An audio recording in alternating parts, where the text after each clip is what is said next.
Herkese selamlar arkadaşlar. Şu anda Tayland, Phuket'te Bosorus isminde bir Türk restorandayız ve yanımda İshak abimiz var. Abimiz bu Bosorus restoranın sahibi ve sizlerin en çok merak ettiği bütün soruların cevabını bu videoda vereceğiz. Tayland'da özellikle ticaret yapmak, para kazanmak, yaşamak, şirket olayları, vize olayları ne arıyorsanız bu videoyu sonuna kadar atlamadan izleyin. Her şeyi öğrenmiş olacaksınız. Çünkü uzun yıllardır burada yaşayan İshak abimiz bütün sorularımızı yanıtlayacak. Öncelikle abi çok teşekkür ederim böyle bir video çekmek için, kabul ettiğin için. Biz teşekkür ederiz. Özellikle senin gibi bir güzel değerli kardeşimizi burada misafir etmek, birlikte bir işbirliği yapmak bizim için de büyük bir şeref. Hoş geldin, sefalar getirdin. Çok sağ ol abi, teşekkür ederim. İzmir'den geldin. İzmirliyim ben de Harikasın, abi. harikasın. Sen Adana'dan geldin abi. Adanalıyız biz de aynen öyle. Öncelikle İzmir ve Adana olmak üzere herkese de selamlarımız Herkese selamlar olsun. buradan. Peki abi şimdi öncelikle siz burada ne zaman burada Tayland'da Türk restoranını açtınız? Kaç yıldır buradasınız? İsminiz ne? Memnun musunuz? Bir kısaca abi bir tanıtabilir misin? Tabii, hayır. İlk başlangıcımız 2018. Yaklaşık 2018-7 yılı tamamladık. 8. yılın içinde, hatta 8. yılı da doğru bitirmeye doğru yol almış durumdayız. Türk restorantıyız. Tamamen Türk lezzetleri üzerine hizmet vermekteyiz. Herhangi bir tay yemeği veya ilave bir değişik farklı kültürlerden bir yemeğimiz yok. Menümüz oldukça seçkin. 2 tane Türk ustasıyla çalışıyoruz burada. Türkiye'den geldi şefler. Tabii Türkiye'den 2 tane. Bir tanesi Antepli, bir tanesi Adana. Dolayısıyla gastronominin iki başkenti diyebiliriz aslında. Dolayısıyla etimizi, tavuğumuzu çok güzel işliyoruz ve et tavuk üzerine tutun ki pideden, lahmacundan, kuzu güveçlere varana kadar Adana kebaplar keza zaten imza yemeğimiz. Tayland'da yiyebileceğiniz Tayland standartlarında en güzel Adana kebabı veriyoruz. Onu da söyleyeyim. Ama bir Adana kebabı Adana'da yendiği zamankiyle Türkiye'nin çeşitli illerinde yendiği zaman nasıl bir fark varsa çeşitli illerden gelen vatandaşlarımız ben Türkiye'de bu kebabı yemedim diyor. Oradaki fark da Ankara'da, Afyon'da yediği farklı kebaplardan kaynaklanıyor. Yoksa tabii ki Adana kebap başımızın üstünde Türkiye'nin en sayılı yiyeceklerinden bir tanesidir. Dolayısıyla 2 Türk şefimizle hizmet vermekteyiz. Onun dışında yaklaşık 30-32 personel civarında bir potansiyelimiz var. Sabah 8, akşam gece 12'ye kadar hizmet veriyoruz. Tayland Phuket adasında Patong bölgesinde ki eğlencenin başkenti burası. Tayland geneli için Konumuz zaten söylediğim çok iyi abi. Aynen Tam öyle. merkezdesin. Tam merkezdeyiz. Bangla Barlar Sokağı'na yürüme mesafesindeyiz. 2. caddedeyiz. 5 yıldız, 4 yıldız kapasitesi bütün otellerin hemen hemen ortasında yer almaktayız. Bunun dışında her yere yürüme mesafesindeyiz. Bunun dışında sizinle yaptığımız gibi birçok arkadaşlarımızla bir YouTube sohbetlerimiz oluyor, çekimlerimiz oluyor. Dilersen hemen alt kenara telefon numaramızı da çok rahat verebilirsin. Değerli izleyicilerin akıllarına gelecek her türlü soruya gönül rahatlığıyla, içtenlikle cevap verebilirim. Hiç çekinmem, erinmem. Herkesin telefonuna alo derim yani. Hiç sıkıntı Zaten yok. bütün Türkler, yani buraya tatile gelen bütün Türkler burada zaten. Aynen Senin öyle, restoranında. aynen. Az önce arkada ben de bir yemek yedim. Çok güzel bir pide yedim. Gerçekten çok lezzetliydi. Evet. Ve etrafta hep Türkler burada yani, Aynen, herkes. aynen. Çünkü Tayland yemeğini yiyemeyen, beğenmeyen Türkler çok olabiliyor. evet. Türk yemeğini arıyor herkes. Aynen. Zaten herkes buraya geliyor. Özellikle az önceki müşterilerimizden bir tanesi, eğer duyduysan bilmiyorum, abi neyi önerirsin demişti. Ben de dedim ki canın ne istiyorsa onu söyle, beğenmediğini geri gönder. Hiç Aynen. sıkıntı yok. Gönül rahatlığıyla geldiğiniz takdirde. Bu arada altyazı rakımız bile var. Diyorsun abi, rakı Aynen da öyle, var. kesinlikle. Ya bildiğin burada rakı, mangal havası, bizim tam Türk havası çeviririz kesinlikle, burada. kesinlikle aynen öyle. Valla çok iyi abi. Peki şimdi 2018'de buraya geldim dedin abi. 7 yıl önce açtınız Aynen. burayı. Peki 7 yıl önce neden hani Tayland'ı seçtiniz veya daha önceden de restorancı mıydınız? Hani Türkiye'de hadi yurt dışında deneyelim mi dediniz? Neden Tayland oldu? Niye burayı seçtiniz falan? Hani neden Tayland'da 7 yıl önce burayı seçtiniz? Şimdi bir esprimiz var bizim Adanalılar olarak. Bizde çocukluk eğitimi, yani ana sınıfından önce mangal eğitimi verilir çocuklarımıza. Doğuştan bir Dolayısıyla mangalcılık var. özel bir restoran kültürüne sahip olmanıza gerek yok. Tabii ki restoran tecrübeniz illaki olacak. İşin espri kısmı o. Ama illaki Adana gibi bir memleketten veya Antep veya buna benzer işte gastronominin çok iyi olduğu bölgelerde yetişip doğup büyüyüp restorancılık yapmama gibi bir durumun söz konusu zaten olamaz. Dolayısıyla biz buraya neden geldik? Önce onu söyleyeyim. Biz zaten 2005 yılından beri burayı ailece ziyaret eden bir aileyiz. Tayyland'a hep geliyordunuz Hep gezi tatile. amaçlı gelmiş olduğumuz bir yerde. Özellikle eşim burayı daha çok seviyor. Yani benden bir tık daha yukarıda seviyor. Her sene, hemen hemen her sene 2005'ten bu yana tatile geliyorduk. Sonrasında belli bir süre sonra 2013 civarında eşim burayı çok sevdiği için böyle emekliliği falan burada yaşayabiliriz gibi bir takım mırıldanmalar oldu. Tabii emeklilik şimdi dediğimiz şey hani o günkü şartlarda 60-65 yaşından sonra biz burada ne yapacağız diye bir fikir oldu bende. Yapabilir miyiz? Yaparız, neden olmasın? Bir işletmemiz olsun. Hem Türkiye'de hem burada devam edebiliriz diye düşündük. Sonuçta ben de işletmeciyim baktığınız zaman. Her iki memlekette de yaşadık. Ticaretimizi devam ettirdik. Personellerimiz vardı vesaire. Şeflerimiz var. Kendiliğinden oturmuş bir sistemimiz var. Tabii ki sistemi kurmakla ilgili bir mücadelemiz oluyor. Yaptık da. Şu an kendi kendine işleyen ve rutin, stabil işleyen bir sistemimiz var çok şükür. Peki o zaman abi şimdi 7 yıllık bir tecrüben oldu burada. İlk başta buraya çok sevdiğiniz için geldiniz, yerleştiniz. Peki 7 yıl sonra bugün, 7 yıl önceki kendine şunu diyebiliyor musun? Doğru seçim yapmışım. İyi ki de Tayland'da bu restoranı iyi ki açmışım. Ya da keşke şöyle yapsaydım gibi bir kuşkularım var mı aklında abi? Ya bu sorular her zaman geliyor. Onu %100 gönül rahatlığıyla söyleyeyim. İyi ki gelmiş. Mutlusun abi Aynen burada. öyle, kesinlikle. Bir defa iklim olarak bize çok uygun. Adanalı olduğumuz için buradaki nem, sıcaklık bize dokunmuyor. Biz zaten yaz çocuğuyuz. Yani yaz insanıyız. Seviyoruz biz buraları bu anlamda. Dolayısıyla bir de şöyle güzel bir tarafı daha var. Az önceki o senin karşılaştığın durumla alakalı. Hani insanların buraya geldiğinde şu söylediği, genel anlamda söylediği şöyle özel bir şey var. Ya abi senden Allah razı olsun, bize böyle bir hizmeti burada sunduğun için. Tayland yemeklerini yiyemiyoruz, kokudan dayanamıyoruz vesaire gibi. Hayat kurtarıcı oluyor. Hayat kurtarıcı olduğu için teşekkürlerini iletiyorlar. Bu da bizi mutlu ediyor. Açıkçası hani belki böyle bir klasik ve izleyicilerimiz için şey olmasın ama hani para ikinci planda, açık ve net söyleyelim. Az önce söylediğim şey zaten oydu. Müşterim gelsin, kim olursa olsun, yemeğini yesin. Oldu ki damağına hitap etmedi. Olmaz da hiçbir zaman yaşamadığın şey gönül rahatlığıyla değiştirsin. Hiç önemli değil. Peki abi şimdi ben sana o zaman şöyle bir şey söyleyeyim. Biraz da kendi açımdan konuşayım. Şimdi bir de insanların çok merak ettiği şeyler. Şimdi zaten benim kendi takipçilerim hani son videolarımı izlediğinde yani öğrendiler, gördüler. Ben Türkiye'ye yani ayrıldım Türkiye'den. Tamam, ben de 7 yıldır dünyayı geziyorum. Hani hiçbir yerde yaşamadan, Türkiye'de de yaşamadan. En son artık bu yıl dedim artık ben bir yerde yaşayacağım. Yaşayacağım ülkeyi Tayland olarak seçtim. Tabii %100 olmamakla birlikte Tayland'da yaşamayı düşünüyorum. Buraya da bir işletme açmak için geldim. Ya benim de hayalim aynı senin 7 yıl önceki halin gibiyim abi. Dedim burada bir işletmemi açayım. Ben de burada yaşamaya başlayayım. Keyfime bakayım. Hani burada yaşayayım diyorum. Paramı burada kazanayım falan. Şimdi tabii Tayland'da prosedürler çok farklı. Yani burada Taylandlılarla ortak olmak zorunda olma yasaları var. Burada işte polis veya yasa olayları nasıl oluyor falan, bunlar çok kafa karıştırıyor. Ben şimdi bunları araştırıyorum. Evet. Ki videoları izleyen insanlar da çok soruyorlar. İşte orada şirket nasıl açılır veya kaç parayla açılır, dükkan kiraları nedir falan. Öncelikle abi şimdi bir dükkan açmadan önce şirketi açmak gerekiyor ve o şirketi açarken %51 Taylandlı, %49'da yabancı, yani biz pay alabiliyoruz. Şimdi mesela açıkçası ben bunu istemiyorum. Mesela bir Taylandlı ile %51 ortak olmak istemem ki bunu kimse istemez. Niye pay veresin? Bunlar nasıl çözülebilir veya Tayland'da şirket kurma yasaları nedir abi? Biraz böyle para ve ticari açıdan baktığımızda nasıl burada başarabiliriz ya da önerir misin? Nasıl çözülür abi? Şimdi şöyle, öncelikle tabii herkesin merak ettiği konuların başında geliyor bu. İşte cebimde şu kadar bir bütçem var. Bununla ne yapabilirim kısmen. Öncelikle birinci tavsiyem şu. Herkese söylediğim gibi tüm izleyicilerimize tekrar defaatle söylüyorum. Önce buraya gelip bir yaşayın. 1 ay, 2 ay gerekirse. Zaten kapıdan girdiğinizde 60 gün vize cebinizde. İmkanınız varsa bir 60 gün yaşayın, ticari anlamda bir gezin, görün, bakın. Benim gibi birçok insanla burada tanışıp sohbetlerinizi yapın. Buradaki ticaret nasıl dönüyor? Size kolay gelebilir, zor gelebilir. Çünkü burada bu işi yapmadan, söylediğim anlamda bir araştırma yapmadan birçok insan direkt giriyor bu işlere ve maalesef sonrasında olduğu gibi hüsran 3-5 ay, 6 ay zaman zarfında bırakıp gidiyor. Şimdi şöyle bir şey söyleyeyim. Yani burada yaşamak çok keyifli, çok güzel, kolay. Alım gücü çok yüksek. Onu söyleyeyim ya. Burada kazandığınız takdirde alım gücünüz mükemmel yüksek seviyede. Gönül rahatlığıyla yaşayabiliyorsunuz. Ancak şöyle, şimdi her geçen gün mesela eski videolarımda beni de takip eden birçok insanlar, eski videolarımı dinleyen insanlar, izleyen insanlar oradaki açıklamalarımla şimdiki yapacağım açıklamalarım arasındaki farkı anlayacaklardır. Ama dünyada 100 yılda bir denk gelebilecek olan bir Covid geldi, bizi buldu. Evet. Dolayısıyla Covid'den önceki dengelerle sonraki dengeler arasında çok değişiklikler oldu. Covid öncesinde bazı şeyler burada daha kolaydı. Daha alım gücü açısından, yabancı bir memleketten gelen biri olarak alım gücü, burada ticaret yapma gücü açısından daha kolaydı. Covid'den sonra dengeler biraz daha değişti. Dünya genelinde değişti. Biraz Dolayısıyla zorlaştı. Aynen. Aynen.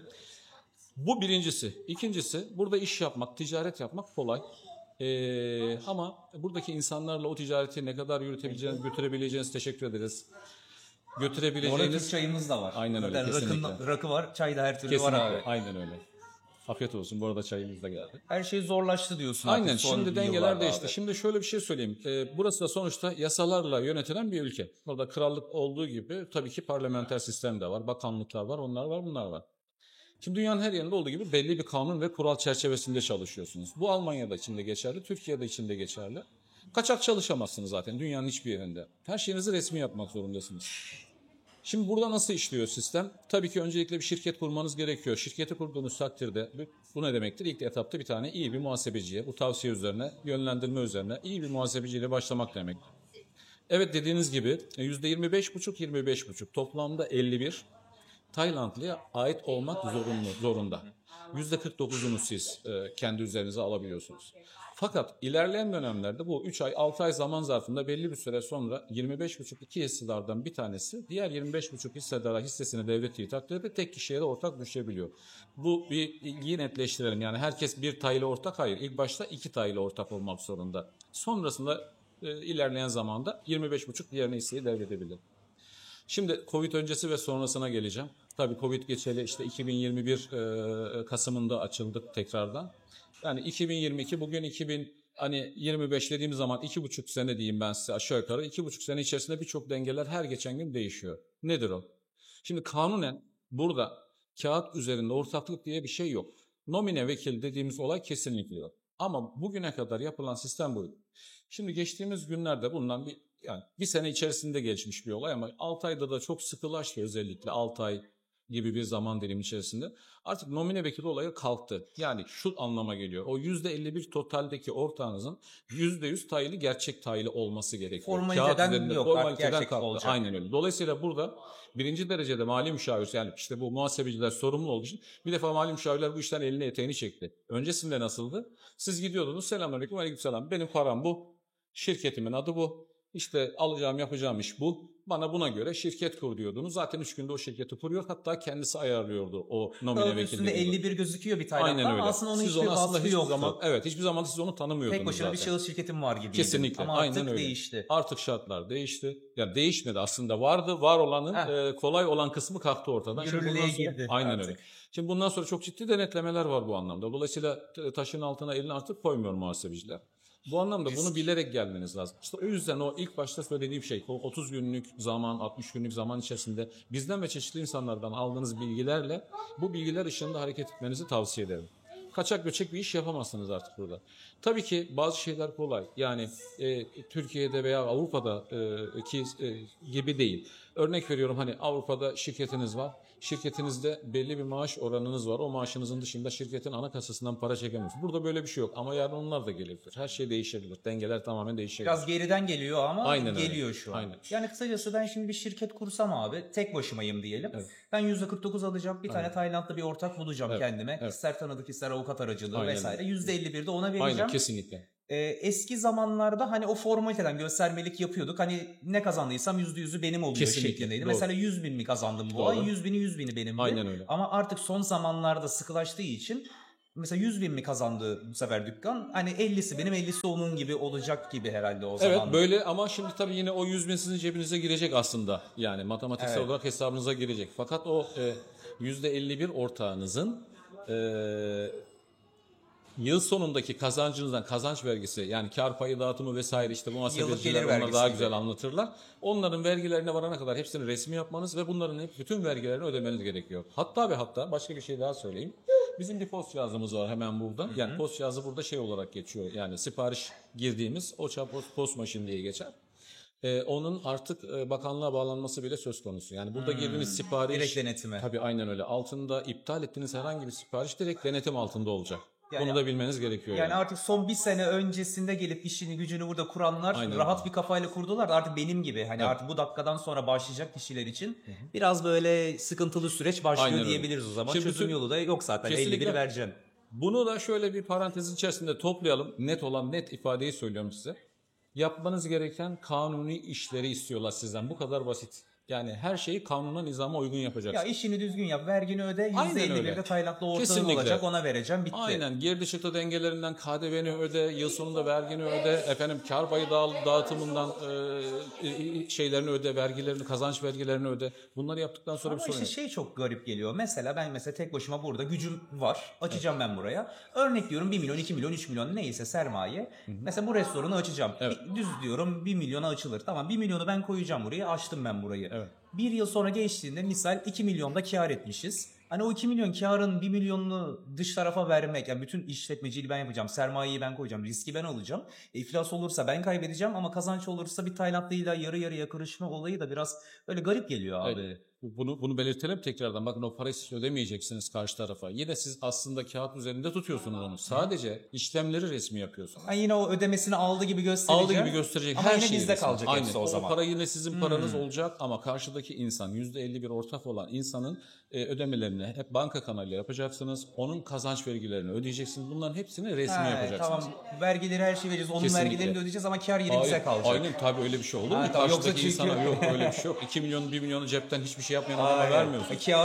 Karı sana, zararı bana Aynen. olmaz. Şimdi burada şöyle Türk mantığıyla hareket ettiğimiz zaman hani 1 milyon lira bir kazancınız varsa siz bunun 200 bin lirasını devlete ödemeniz gerekiyorsa 200 bin lirayı devlete ödeyin 800 bin lira kazandın 800 bin diyeceksiniz. direkt sende Aynen sonra. öyle kesinlikle. O zaman aslında çok da böyle korkulacak bir olay yok diyebiliriz yok, yine. hayır. Sadece ortağımız gerçekten güvenilir ve iyi birisi Aynen öyle. olmalı. Gerçekten bizim iyi bir ilişkimiz olmalı. Aynen öyle. Yani arkamızdan iş çevirmesin. Kardeşimiz gibi göreceğimiz birisi olmalı. Aynen öyle. Sonuçta şöyle bir şey var. Yabancı bir memlekettesiniz. Yani bunu bulmak da sorun aslında. Tabii. Yani bu ciddi önemli bir konu. Hani o yüzden buraya gelip araştırmalarınızı da ortaya yapmanız lazım. Şimdi biz nasıl yapıyoruz? Bizim tabii ki Taylı ortaklarımız gerçek ortaklar. Ama tabii ki bu 7 yılın 8 yılın vermiş olduğu bir altyapıyla bu noktaya kadar gelmiş durumda. Benim her şeyim şu anda resmi mesela baktığınız zaman. KDV'mi tam ödüyorum, satışlarımı tam gösteriyorum, nakit kredi kartı hiç fark etmiyor. Yıl sonunda kar payı dağılımından kazanç vergimi ödüyorum. Hiçbir sıkıntımız yok abi. Genelde bu ortak bulmayı da insanlar tahminimce burada bir soru sormak isterler. Bence şöyle, peki bu ortağı nereden bulacağız diyebilirler. Ben şöyle biliyorum. Ya hani ne bileyim sevdiğim bir arkadaşım vardır veya karın vardır şey. Ya da hiç yoksa bir Tayland'da tanıdığın, zaten çalışmak zorunda olduğun muhasebeci aracılığıyla da bulunabiliyormuş galiba. Aynen. Muhasebeci de bulabiliyormuş. Yani benim tanıdığım yok. Tamam, bizim vardı birileri Evet. falan gibi olabiliyor. Tabii olabiliyor ama işte bu noktada hani şartlar zorlaşınca bu işte kimse bedavaya sana hani buraya geldin bir kapın oldu.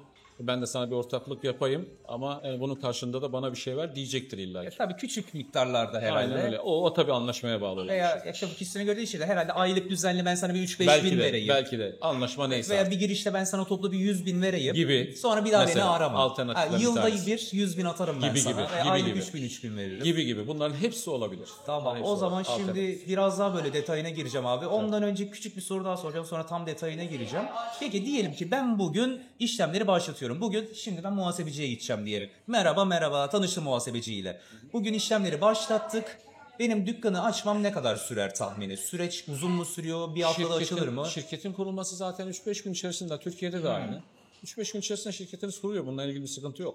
Yani muhasebeciyle tanıştıktan sonra Tabii, benim tabii, bu dükkanı ama tadilatı falan değil. Yani dükkanı da tutmam veya işletmeye Aynen. başlatmam. Zaten şöyle. Bir ayda açılır o zaman. Zaten şöyle. Tavsiyem şu şekilde olur. Öncelikle bir işletmenizin ne yapacağınıza karar. Örnek veriyorum. Otel açmak istiyorsunuz. Bir otel bulun. Oteli bulduktan sonra, anlaşmanızı bitirdikten sonra işlemleri zaten başlar. Önce dükkanı tutalım, ondan sonra Kesinlikle. muhasebeciyle şirketi Kesinlikle. kuralım. Aynen öyle. Sonra tadilata başlar. Bir haftaya öyle. da açarız dükkanı. Aynen öyle. Peki abi, şimdi ben sana çok öyle teknik, artık böyle tamamen para konuları ile ilgili bir şey soracağım. Şimdi diyelim tamam, şu ana kadarki bütün süreç tamam. Muhasebecimi buldum, Tayland'da ortamı buldum, işte şirketi kurduk, açtık, artık legal olarak burada iş yapmaya hazırım. Evet. Şimdi diyelim ki ben burada restoran olur ya da otel açmayı düşünüyor diyelim. Ben açıkçası hani açarsam bir otel falan olur diye düşünüyorum. Restoran sektörüne girmem de. Burada dükkan kiraları veya bina kiraları nasıl oluyor? Mesela şurada ben bir 3 katlı bir bina tutsam. Mesela ortalama 15-20 odalı olsa. Mesela merkezi bir yerde, Patong'da güzel bir konumda olsa. Burada kiralar ne kadar abi? İyi mi, düşük mü? Ortalama ne kadar? Hava paraları var mı? Ekstra maliyetleri nasıl abi burada kiralar? Şimdi Patong şöyle Phuket genelinde konuşalım. Şimdi Phuket bir defa bir merkezi lokasyondan oluşan bir Phuket Town dediğimiz bir yer var. Burası da yine turistik bir bölge ama orada böyle gece hayatı falan çok azdır. Yani genelde yerel eğlence lokal gibi. mekanları, lokal eğlence mekanları vardır. Onun dışında Avrupa'yı eğlence mekanlarının tamamı Patong'da yerleşik konumdadır. Dolayısıyla bu anlamda burası hem Avrupalıyı hem Tayland'ın çeşitli yerlerinden gelen yerel turistleri de ağırladığı için, gerek yurt dışından gerek yurt içinden, burası birazcık daha eğlencenin göz bebeği gibi. Bu anlamda burası birazcık pahalı kılıyor fiyatları. Dolayısıyla buradaki fiyatlamalara gelince, yani bir restoran bazında baktığınız zaman, şimdi burası 3 tane ana caddeden oluşur denize paralel olarak. Evet. Birinci cadde denize sıfır olan, ikinci cadde bizim bulunduğumuz konum ve üçüncü caddedir. Şimdi burada şöyle, yani 3. cadde elbette ki ucuz ve uygun fiyatlardır. Örnek veriyorum, ortalama 50 ila 100 bin baht bandında size uygun olabilecek bir işletme açabilirsiniz kirasal alanda. 15-20 odalı bir binayı Mesela 50-100 bin 15-20 arası. odalı da oraları da mesela 100 bin baht civarında O da bir otel kira olduğu için. üstünde. Aynen, otel olduğu Restoran için. için düşünsen Restoran 50 için bin. aynen 50 ila 100 bin arasında düşünebilirsiniz. Şimdi bu 3. cadde. 3. caddede ne olur? Burada turist yok mu? Turist elbette ki var orada ama şimdi bizim burası 6 ay yüksek, 6 ay düşük sezon diye geçer. Şu anda biz düşük sezonun içerisindeyiz. Neden? Avrupa'ya yaz geldi. Avrupa'ya yaz geldi. Şimdi insanlar 9 saat, 10 saat uçup burada Türkiye'de her şeye dahil sistem devreye girdi. Fiyatlar biraz daha ekonomik olunca bütçeye göre burası yazın, yani Avrupa'daki yaza göre az tercih edilen bir lokasyondur. Genelde işte balayı çiftleri, tur firmalarının ne diyeyim, şirketlerin turları devam eder. Arap turistleri daha çok tercih eder bu dönemi.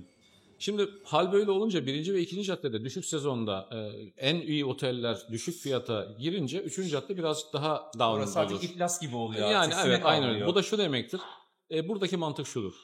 6 ay yüksek sezonda kazandığınız parayı 2. düşük sezon 6 ayda cebinizde tutabiliyor ve çalıştığınız o dönemde kendini çeviriyorsa siz kazançlısınız. Yok, eğer cebinizdekini tekrar ortaya çıkartıp koymak zorunda kalıyorsanız o zaman yaptığınız ticaretin bir anlamı kalmıyor. Siz buraya maaşlı eleman olarak gelmiş oluyorsunuz. Evet. Bunu dikkate almanızı öneririm. Hal böyle olunca 1. caddede 300-400 bin gibi kiralar, iş yerleri için söylediğim rakam, 300-400 bin lira kiralar olduğu gibi arka cadde, 2. caddede de 200 bin, 300 bin bandında seyredebiliyor. Bunları dikkate almanızda Yani fayda var. mesela 1. 2. cadde için 300 bin, 200 bin, 100 bin Gibi, aynen yuvarlak tabii, hesap konuşabiliriz. Doğrudur. Aynen öyle. alternatiflere Aynen. göre değişir. Çok doğru. O Çok şekilde. doğru. Peki burada abi ben bazı böyle binalarla falan da bir baktım, gördüm, araştırdım. Kaç paraymış, hani bir pazarlığına girip konuşmuşluğum oldu. Bazı binalarla işte Evet. burada tutmak için falan. Ya genelde böyle hava parası adı altında da böyle bir para istiyorlar. Mesela mesela ne bileyim bir 15 odalı bir otel. Diyor ki kiram mesela 60-70 bin falan dedi. Ama 1 milyon hava parası alırım Doğru. diyor mesela. Doğru. Bunlar çok normal mi burada? 1 milyon İşte civarları. Az önce sohbette ilk başlamasında söylediğim şey vardı. Dengeler çok değişti diye. Bu dengelerin değişmesini sağlayan da biz dışarıdan gelen yatırımcılar oldu. Bu anlamda şimdi hava parası doğru. Hava parası dediğimiz olay neydi? Ben burayı açtım. Bir masrafım, bir yapılanmam var. Bunun bir bedeli var. Bir 3 yıl, 5 yıl çalıştırdım. Sonra işte devretmek istedim. Elbette ki bu yaptığım masraf, işte şirketin getirdiği veya da marka değerimin geldiği bir nokta var. O değerin karşılığını almak isterim. Dolayısıyla burayı devredeceğim zaman 5 milyon, 10 milyon, 7 milyon neyse 2 milyon bunun karşılığı bir para talep ederim. Hava parası kendim için. Yaptığım her şeyi de burada bırakmak kaydıyla. Fakat şimdi dengelerin değişmesine geldim. Artık boş dükkana mal sahibiyle hava parası istemeye başladı. Neden? Boş Az yere talep dengesi, bravo. Çok ciddi Senin bu talepler olmaya restoranı kurulu başlayınca. düzenle alsam tabii ki bir de bir parası var ama Aynen. bomboş olsa bu dükkan. Aynen öyle. Hani yine bir 1 milyon Aynen atlıyorlar. öyle. Ama onlar da şimdi işi uyandılar tabii ki. Baktılar çok ciddi yatırımcılar geliyor. Veya bir mal sahibi 1 milyon bak hava parası isterim dedi. Onu veren çıktı. Onu veren çıktıktan sonra yanındaki de uyandı. O da 2 milyon istemeye başladı. Bir de buradan yola çıkaraktan aslında Tayland'da enflasyon yok. Ama bu anlamda ticari bir enflasyon var. Her sene artan bir maliyet O var. kendin bindire bir Aynen şekilde öyle, artıyor. çok doğru. Yani şimdi düz hesap ben bir bina tutacağım zaman 1 milyon 500 bin aralığı diye bir hava parası, 1 milyona Evet. yakın hava parası. Kirada mesela düz hesap ne bileyim 70-80-100 bin desek onu tabii kişisine göre değişiyor. Kimisi herhalde 1 yıllık peşin ister. Evet. Kimisi aylık der. Kimisi 4 ay peşin herhalde Evet, ister der. evet. Yani ilk etap için herhalde burada yani ne iş yapacak olursan ol. Otel olur, restoran olur, turizm ajansı olur. Ya minimum bir 2 milyon bahtın olacak abi değil mi burada? 1 Şöyle, milyonla iş yapılmaz herhalde. 2 milyon baht da artık para yap.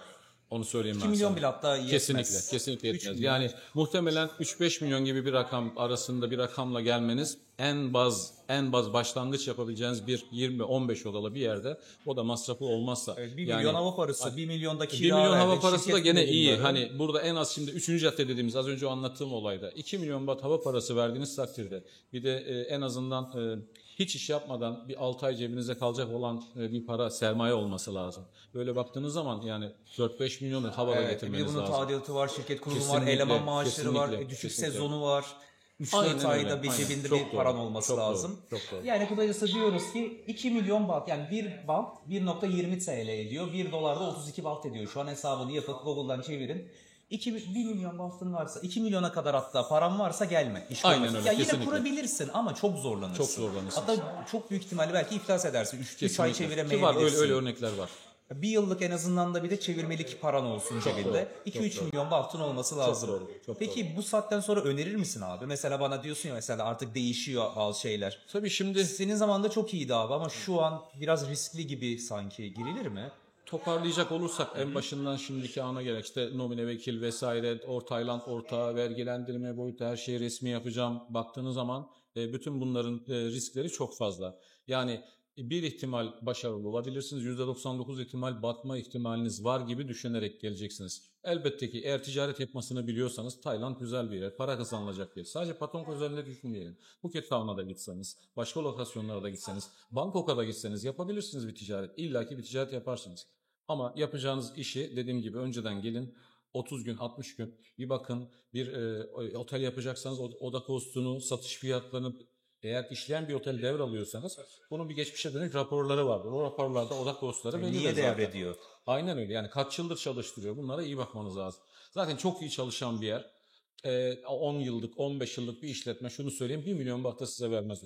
Evet. Muhtemelen Veriyorsa vardır bir problem. aynen 2 milyon 1-2 milyon bahta verilebilecek olan yerler 6 ay önce açmıştır. Başarılı olamamıştır. İstediğini elde edememiştir. Bu şekilde devrediyor. Ve Tabii, sana da berbat bir yer kalmış olur. veya siz ticareti çok iyi biliyor, otelciliği iyi biliyorsunuzdur, restorançısınızdır, marka değerlerini iyi bir yerde getirmeyi çok iyi biliyorsunuzdur. Siz ayrı bir şekilde başarılı olabilirsiniz. Onu da göz ardı etmemek lazım. Peki şu an mesela senin abi restoranın yeri ve genelde konuştuğumuz yer hep bu Patong bölgesi. Evet. Yani Phuket'in en canlı yeri diyeyim yani. En turistlerin olduğu, restoranların, klapların falan olduğu. Doğru. Peki bir de çok az ilerisi, çok da güzel yerler. Kasa, Koron, Ravai Doğru. tarafları için ne düşünüyorsun Doğru. abi? Şimdi az önce söylediğim olay orası için de geçerli. Ne demiştim? Phuket Town bölgesi demiştim. Ticaretin döndüğü alanlar. Patong bölgesi işte dünyanın her yerinden turist ağırladığı için. Fakat değiştiriyoruz. Diyoruz ki Katakaron bölgesine inersek ne olur diyoruz. Şimdi Katakaron bölgesi daha ziyade Rus turistleri ağırlar. Az önce dediğim gibi doğru. Az önce dediğim gibi şimdi Avrupa'ya yaz geldiği için insanlar daha çok Avrupa'yı tercih etmeye başladı. O bölgedeki insanlardan kastım.